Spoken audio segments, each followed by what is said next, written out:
There we go. We'll make it a little bit bigger so everyone can read it.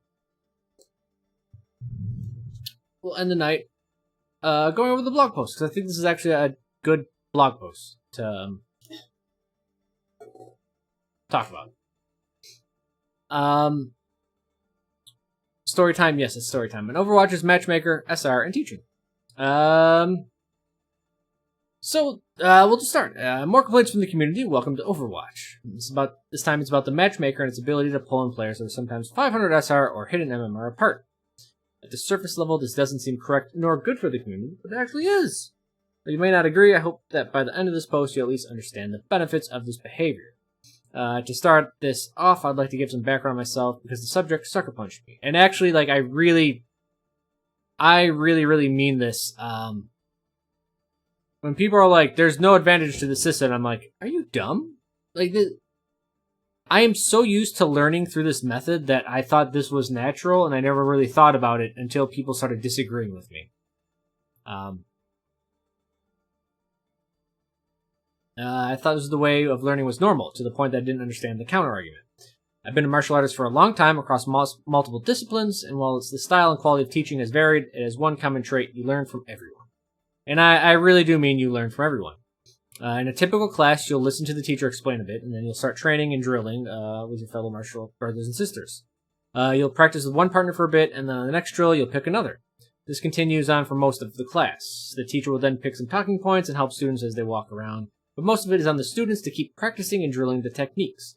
Most classes will have a theme, and once the drills and strength training are done, you'll usually spar. Obviously, classes are different, but this is a very common theme. I cannot stress this enough. I've been to a bunch of different places. I did a couple seminars under Roy Gracie. Every place I have been to, from a McDojo to some specialists to anything out there, this is the flow of a class, a seminar, of anything. The main thing is that you're constantly practicing with other people rather than the teacher, and you keep on getting new and different people. This helps in a myriad of ways, just frankly, straight up. You'll train with people that are taller than you and then shorter than you. As a fighter, that's really important. You get different personality types and this other stuff, and there's just a lot of differences that you get, and it's really, really important that you do it. And I say it, this sounds similar to how most of academia and disciplines are learned, but in reality it's not. If you haven't noticed already, I've never mentioned anything about skill levels. Some larger martial arts schools will have different classes per skill level, but largely it's adult or child classes. It doesn't matter if it's your first day or your 10th year, you all train together. This would never happen in academia. In a traditional school, you sit with other students in the same year as you. You learn from the same teacher, and while you can help each other study, you don't really learn from multiple sources. My guess on why this is that I've mainly learned from engineering and sciences in school. Thus, all my experiences are with learning an objective topic, which doesn't suit subjective learning very well. I think this is a really good point, because I want to call out my own biasness from my own, my point of view comes from what I've experienced in life, and that is inherently biased. So I kind of call myself out here. An easy example of this is that math isn't a subjective topic. Funny in this political climate. Your opinion can be that 1 + 1 = 3, but your opinion doesn't matter in an objective science. Your feeling on if a bridge can support X amount of weight carries no weight if you have to prove it objectively. I can't go back in time, nor would the core of an issue currently attend an arts or music class, but I'm curious to know if the liberal arts fields are more subjective or objective with teaching. This is actually a really good point, because, again, I only know from what I've learned, and everywhere I've learned outside of martial arts has had this really standardized way of learning. You sit in a class, you learn from a teacher, what he says is right, yada, yada, yada. I don't know if the liberal arts are different, because I'm not going to take a class right now because I'm too old, and also, COVID's going on. So another point I'd like to stress is that in the martial class is that while you'll mainly listen to the teacher, you're still training with someone else. While you're trying to train what the teacher told you to do, or told you, you'll notice that you and your partner could be doing the same technique differently. This is common and expected. Each student is at a different level. The same technique I learned on day 1 can look completely different a year later, and then like something else 5 years down the road. Each person you train with shows a different step of the ladder, and while you may agree or disagree with it, it is still a valid interpretation. This allows one person to learn from everyone and dramatically increases the rate that someone can learn, both experienced and inexperienced students. This is like really, really important shit. I cannot stress how important this is in life. The fact that you learn from a bunch of different people of different skill levels, and you see the same thing 5 different ways, and you're like, oh, this is valid because he just does it this way because he doesn't know better, and he has to train more. And then you're like, but these 2 guys actually disagree on a topic, so they do this one technique a little different. Why is both of them right? Why is both of them wrong? Like, all of the reasons when you guys, like, why I always, like, talk about, oh, it could be this, but it could be that, but this is a legit thing. All of this comes from martial arts, and just, I'm like, oh, well, that wouldn't work. And then I get punched in the face. I'm like, oh, I stand corrected. And it really goes to show you that with enough skill, you can make things work, or with the right situation, the right timing, you can make things work that seem like that they shouldn't work. And obviously that directly translates into Overwatch, just verbatim. Because you'll see me do some stupid shit, and you're like, I do the same stupid shit, and it never works.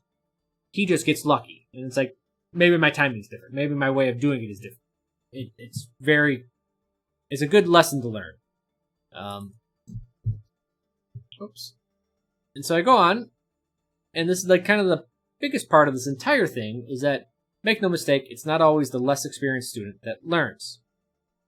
I cannot stress this enough.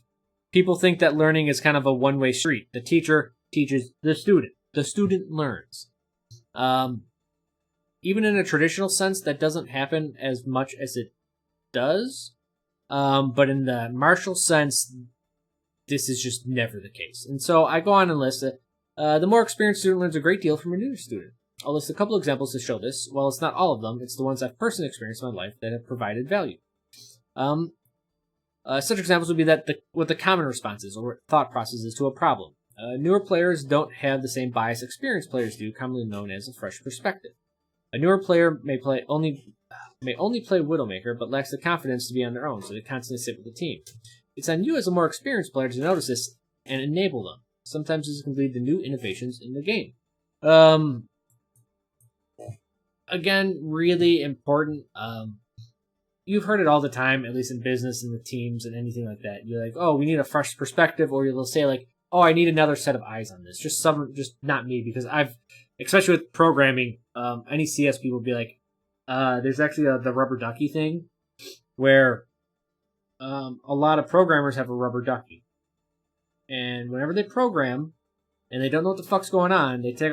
I'll use Mega Man as an example, and they're like, Mega Man, let me tell you what this code does. And they'll go, all right, this is what the code does, and then it goes like this, and then it does this. And just explaining that, like talking to a fucking rubber ducky, or in this case, Mega Man, you'll figure out issues with your code, and it kind of just resets your perspective. It's actually an incredibly useful tool, and I recommend it for anyone that really kind of has issues with that. So fresh perspectives, a new set of eyes, these are really important. But the problem is when we start playing the same shit over and over and over, we get in a think tank, or it's probably the proper word, but we all start thinking the same way, and we're like, oh, that would never work here. And then some new guy comes in and it's like, oh no, this works here. And you're like, no, it doesn't. I've had 10 years of experience. It doesn't work there. And then they just do it a little differently, and you're like, it does work there.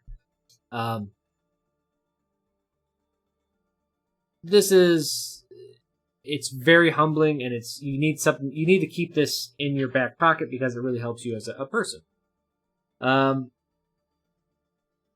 Let's go on to the next part. Personality types. I kind of talked about this briefly. Personality types. Naturally, there are aggressive and passive and other personalities that show in someone's art. A novice that's aggressive may see early success, but have issues in later years of training, while a passive student may have mountains to overcome early on, but then they can really leverage that later on in life. Both perspectives have their advantage, and and it's up to a good student to understand both. I cannot, again, stress this enough. Oh, that's a black screen.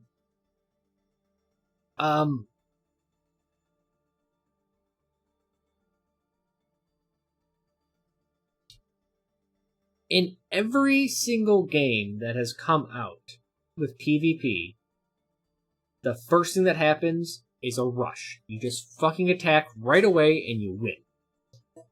We're looking at StarCraft, we got the Zergling rush, right?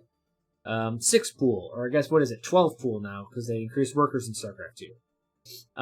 You have Dark Age rushes in Age of Empires 2. As stupid as it is in Command & Conquer Red Alert, you could rush their base with engineers and just take their shit over.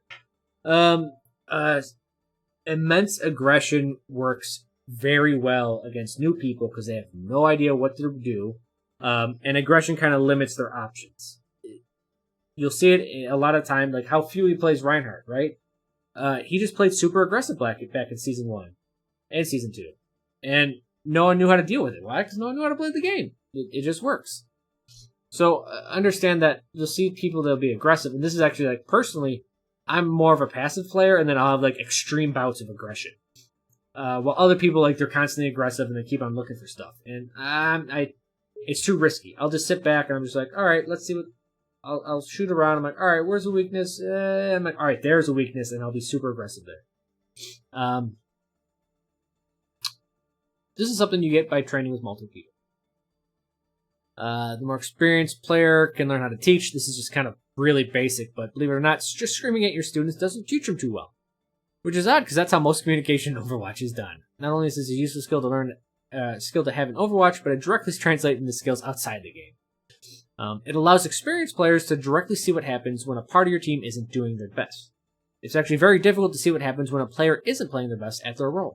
What utility did they bring that you notice you're lacking now? Did a specific flank fall, or did your team just pull back and consolidate their forces and limit the attack surface? What can you do as a player to enable them or protect them? It's common in high-level games to lose a tank first. Look back at your times as a DPS or support when you had to help your team out, when a more experienced tank player isn't doing as good. The answer will be remarkably similar, so this is a big one as well. There's much more to learn from a less experienced students. I don't mean to sidetrack too much, but while these lessons are good to learn from a teacher, you'll internalize them much quicker if you learn from them from experience. To top it off, this is only when a less experienced player is on your team. But what happens when someone less experienced than you wins? This is really important as well. I know I keep saying that, but it's all really important. We keep on talking about, a less experienced person on my side. I'm trying to carry these people. These people suck, yada, yada, yada. You notice no one has ever stated, they're like, well, if I got a less experienced person, then they do as well. Why don't they take advantage of that? They have a less experienced healer, or tank, or DPS. Those are 3 different ways you can exploit what they have or they don't have. And it's not like every team you ever run up to is perfectly equal in everything.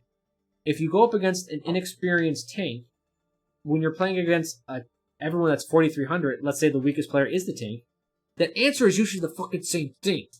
You probably can't take advantage of them to the degree you can of a less experienced player, but you can still take advantage of their weakness.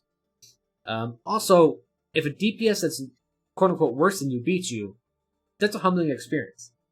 Martial art-wise, if you get your ass beat by someone you think you're better than, there's nothing else to talk about. Either you can be super arrogant and stubborn and never progress, and I had a Kung Fu brother that exactly happened with him. I did some ridiculous shit on him in a fight, and I remember during it, he's like, I'll just fucking headbutt you. That's what I fucking do. And I'm like, well, you're not. Also, I'm choking you. You've clearly lost. And I really embarrassed him a couple times. It was actually some off the wall shit. And my teacher's like, sometimes you need that. You need to get your ass kicked. You need to get embarrassed.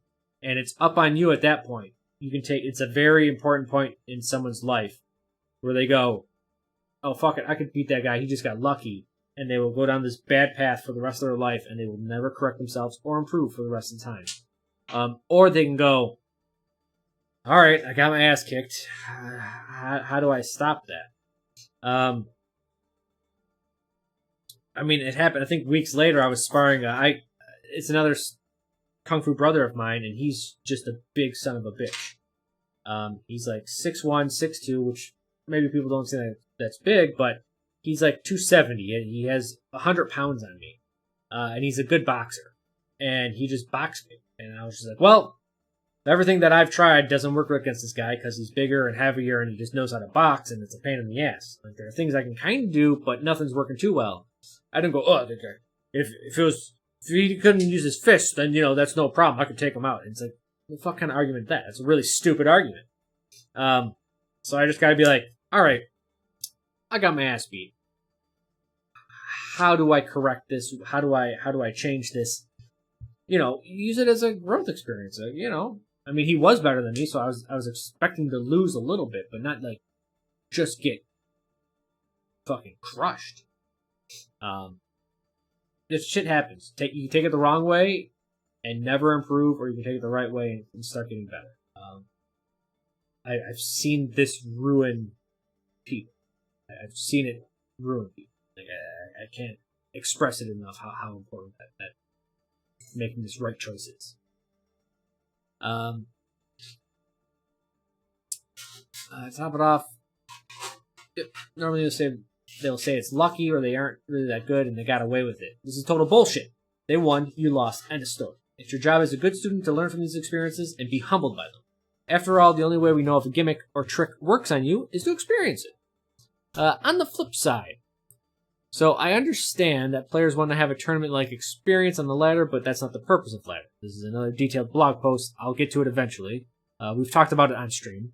The real purpose of the ladder is to train to get better at Overwatch. With some SR variants, we now allow lower-level players to experience something that's a couple hundred SR above them. At the same time, they will be in games where they're the high-level player, and they must learn what it's like to play against lower SR players. Again, lower SR players still have some legitimate skill and strategy. It's good to understand what they do, because in some situations, it can be applied at the higher levels as well. If a lower-level skilled opponent beats you with something, why can't you do the same to someone above your current skill level? This is how the Contenders team came up with GOATs, and how it became mainstream. It wasn't something brilliant brought up by the best team. It was a minor league team that started the most devastating meta of Overwatch. Of course, the opposite is true. Inexperienced players can learn mountains of information from higher level games, but I'm assuming everyone knows this, so I won't expand upon it at all. I don't really need to talk about what an inexperienced person learns from a more experienced person. I will admit that not all games should be played with a 500 SR difference. High-skilled players still need to practice against opponents their own level, while I see the overall topic of large SR ranges as non-negotiable, meaning we need to have SR ranges. Shut the fuck up. We can talk about how often this should happen and to what degree of SR difference we find acceptable. Personally, I find 300 to 400 SR difference on the same team acceptable. I believe that gives lower SR players enough room to see what's different, while still being able to manage themselves in a higher SR game. I'd say it's reasonable to add 15 to 25% of your games to have some higher variance of skill level. This would allow the community to create a staircase of skill that keeps new blood flowing into the higher ranks. Think of it as a path to pro, but in a much more micro sense. And then I kind of just shit-talk everyone. It's absolutely ridiculous for streamers and professional players to complain that their teammates are bad, while at the same time complaining about a wide range of SR. It's because lower-level players are kept at a low level that they cannot gain skill in a more efficient manner. The biggest lie in the Overwatch community is that we're all enemies trying to step on each other to get to a higher rank. The truth is like my martial art classes. We're brothers and sisters looking to the same goal, to get better. The ladder isn't a tournament. It's not only about winning. It's a training environment. It's about getting better. The more we help each other, the more we raise everyone's ability, resulting in a higher quality of games and community. Eat shit, all the streamers. Fuck you if you don't agree with me. Bam. Fight me. Fight me! She will.